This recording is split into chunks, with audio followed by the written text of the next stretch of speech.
maghintay-hintay kaya. May takdang panahon. Pinaalalahan tayo ni Jesus. Tuloy ka na doon. Huwag kang susuko. Huwag kang titigil. Huwag kang hihinto. Huwag kang susurrender. Just do it. Ituloy mo. Pag nakakaramdam ka, napagod na pagod ka. Pero may tatlo po tayong aral na sinasabi.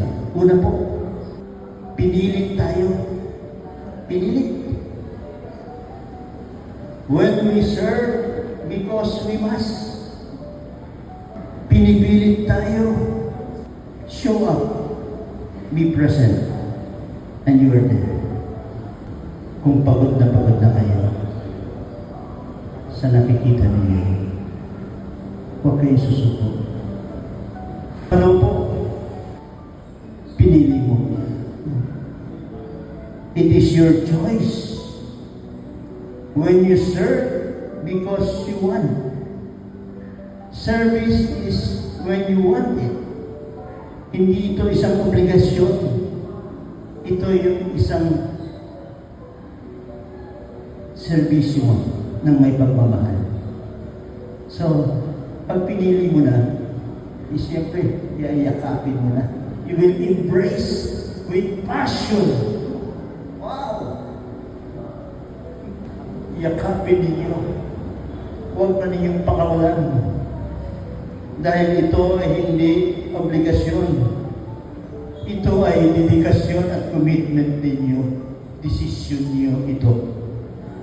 Panindigan na ninyo. Diba? Matapos mong yakapin ang mission mo, panindigan mo na. Tanggapin mo na with conviction. Tulad po ng Stabat Mater. Ano ba yung Stabat Mater? Ano? Yung si Jesus ay nakabayubay sa krus na andun yung kanyang ina. Nakaninindigan na kahit inabandonan ng mga apostoles, naroon pa siya. Nanindigan.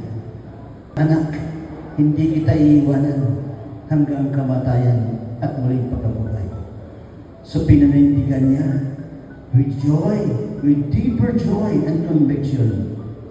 Kasi ito yung choice niya. Ito yung commitment niya. And this is the highest law.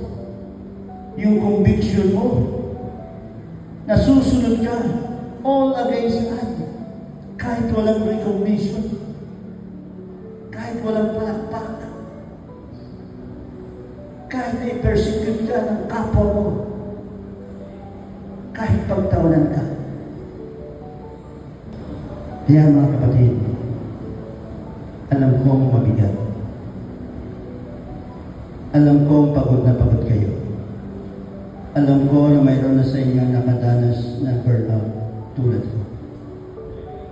Pero, tuloy ko ang lakad. God is with us. The loving and the merciful God.